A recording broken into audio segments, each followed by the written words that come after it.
April 14 నుండి 18 వరకు జరిగిన కొన్ని ముఖ్యమైన మరియు ఇంపార్టెంట్ కరెంట్ అఫైర్స్ అయితే ఉన్నాయి. వీడియో కనుక మీకు యూస్ఫుల్ ఉంటే తప్పనిసరిగా వీడియోను లైక్ అయితే చేయండి. ఏబిపిఎస్సి, టీఎస్పీసీ అదేవిధంగా ఇతర పోటీ పరీక్షలకు ఎవరైతే ప్రిపేర్ అవుతున్నారో వాళ్ళందరికీ ఉపయోగపడే విధంగా డైలీ బేస్ జరిగే కరెంట్ అఫైర్స్లో కొన్ని ముఖ్యమైన ఇంపార్టెంట్ కరెంట్ అఫైర్స్కి సంబంధించి మన ఛానల్లో వీడియోస్ అయితే వస్తుంటాయి. వీడియో కనుక మీకు నచ్చితే తప్పనిసరిగా వీడియోను లైక్ అయితే చేయండి. ఐర్లాండ్ దేశానికి కొత్త ప్రధానమంత్రిగా ఎవరు ప్రమాణ స్వీకారం చేశారు? ఐర్లాండ్ దేశానికి కొత్త ప్రధానమంత్రిగా ఎవరు నియమితులయ్యారు? Answer Simon Harris. Irish parliament దేశం యొక్క కొత్త మరియు అతి పిన్న వయస్కుడైన ప్రధానమంత్రిగా సైమన్ హారిస్ను ఎన్నుకుంది. గతంలో భారత సంతతికి చెందిన లియో వారద్కర్ ప్రధానమంత్రి పదవికి రాజీనామా చేశారు. అతను 2016లో 29 ఏళ్ల వయసులో ఆరోగ్య మంత్రిగా మరి 2020లో ఉన్నత విద్యాశాఖ మంత్రి కూడా నియమితులయ్యారు. సైమన్ హారిస్ దేశంలోని అతి పిన్న వయస్కుడైన ప్రధానమంత్రి. వరల్డ్ సైబర్ క్రైమ్ ఇండెక్స్ ఆధారంగా సైబర్ నేరాలలో మొదటి స్థానంలో నిలిచిన దేశం ఏది? వరల్డ్ సైబర్ క్రైమ్ ఇండెక్స్ ఆధారంగా సైబర్ నేరాలలో మొదటి స్థానంలో నిలిచిన దేశం ఏది? రష్యా. సైబర్ నేరాలు చోటు చేసుకుంటున్న దేశాలలో రష్యా ప్రపంచంలోనే మొదటి స్థానంలో నిలిచింది. ఆ తర్వాత ఉక్రెయిన్, చైనా, అమెరికా, నైజీరియా, రొమానియాలు తర్వాతి స్థానంలో ఉండగా ఉత్తర కొరియా 7వ స్థానంలో ఉంది. బ్రిటన్, బ్రెజిల్ తదుపరి క్రమంలో ఉన్నాయి. సాంకేతిక సైబర్ క్రైమ్లలో రష్యా, ఉక్రెయిన్లు నిలిచాయి. భారత్ ఈ జాబితాలో 10వ స్థానంలో నిలిచింది. వరల్డ్ సైబర్ క్రైమ్ ఇండెక్స్ ఆధారంగా సైబర్ నేరాలలో మొదటి స్థానంలో నిలిచిన దేశం ఏది? రష్యా. భారతదేశం ఈ జాబితాలో 10వ స్థానంలో నిలిచింది. 16వ ఆర్థిక సంఘం సభ్యునిగా ఎవరు నియమితులయ్యారు? 16వ ఆర్థిక సంఘానికి సభ్యులుగా ఎవరు నియమితులయ్యారు? మనోజ్ పాండే.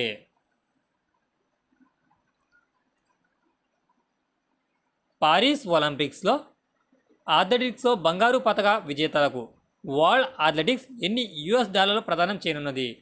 పారిస్ ఒలింపిక్స్లో విజేతలుగా నిలిచిన అథ్లెటిక్స్లకు వరల్డ్ అథ్లెటిక్స్ ఎన్ని US$ ప్రదానం చేయనున్నది?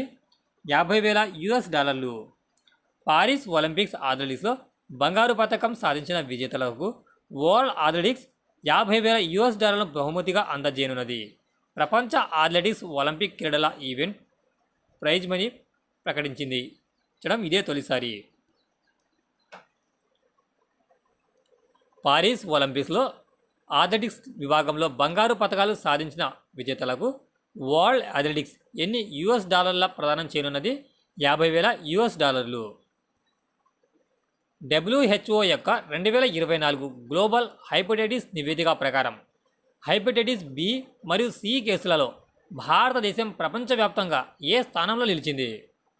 WHO యొక్క 2024 గ్లోబల్ హెపటైటిస్ నివేదిక ప్రకారం హెపటైటిస్ B మరియు C కేసులలో భారతదేశం ప్రపంచవ్యాప్తంగా ఏ స్థానంలో ఉంది? 2వ స్థానం. WHO యొక్క 2024 గ్లోబల్ హెపటైటిస్ నివేదిక ప్రకారం 3.5 కోట్ల ఇన్ఫెక్షన్లతో హెపటైటిస్ B మరియు C కేసులలో భారతదేశం ప్రపంచవ్యాప్తంగా 2వ స్థానంలో ఉంది. ఈ ర్యాంకింగ్ హెపటైటిస్ ద్వారా ఎదురయ్యే ముఖ్యమైన ఆరోగ్య సవాళ్లను మరియు ప్రజారోగ్య జోక్యాల అవసరాన్ని హైలైట్ చేస్తుంది. 2024లో భారత GDP వృద్ధి రేటు ఎంత శాతం పెరగవచ్చని మోడీస్ ఎనాలిటిక్స్ అంచనా వేసింది?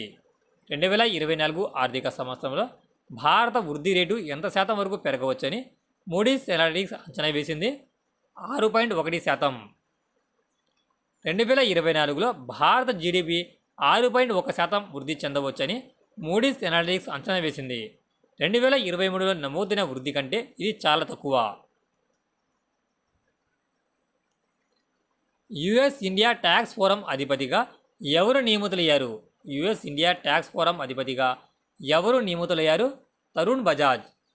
US India strategic and partnership forum US India tax forum అధిపతిగా మాజీ రెవెన్యూ కార్యదర్శి మరియు ఆర్థిక వ్యవహారాల మాజీ కార్యదర్శి అయిన తరుణ్ బజాజ్ను నియమించింది. ఆసియా రెజ్లింగ్ ఛాంపియన్షిప్ 2024లో ఏ దేశంలో నిర్వహించబడుతుంది?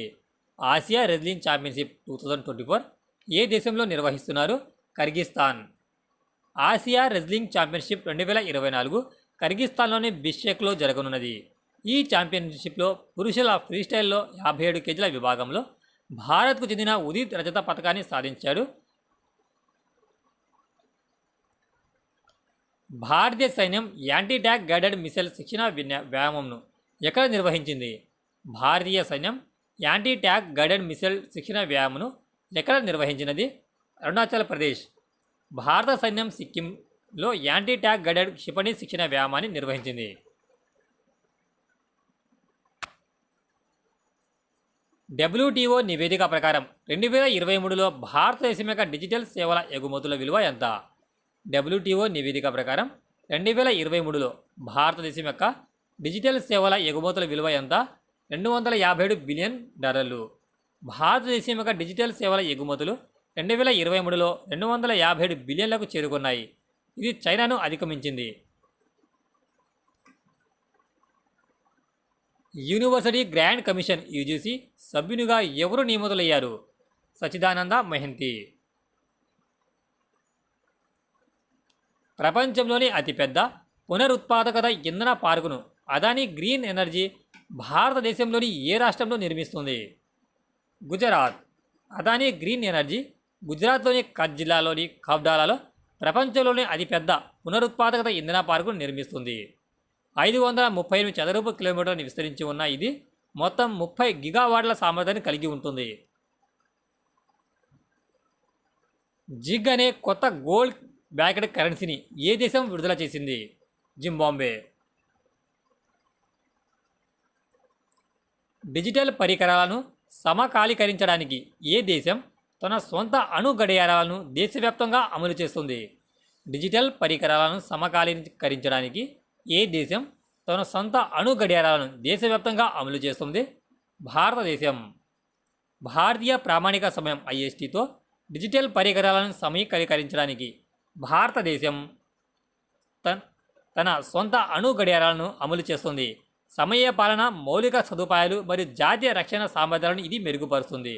నేషనల్ ఫిజికల్ లాబొరేటరీ NPL మరియు సైన్స్ అండ్ టెక్నాలజీ మంత్రిత్వ శాఖ నేతృత్వంలోని ఈ చొరవ భారతదేశానికి గణనీయమైన సాంకేతిక పురోగతిని అందిస్తుంది. 2024 సంవత్సరంలో QS వరల్డ్ యూనివర్సిటీ ర్యాంకింగ్లో ఇంజనీరింగ్ విభాగంలో IIT బాంబేకు ఏ ర్యాంకులో నిలిచింది? 2024 QS వరల్డ్ యూనివర్సిటీ ర్యాంకింగ్లో ఇంజనీరింగ్ విభాగంలో IIT బాంబే ఏ స్థానంలో నిలిచింది? 45వ స్థానం. ఇది ఫ్రెండ్స్, వీడియో కనుక మీకు యూస్ఫుల్ ఉంటే తప్పనిసరిగా వీడియోను లైక్ అయితే చేయండి. Thanks for watching exam land.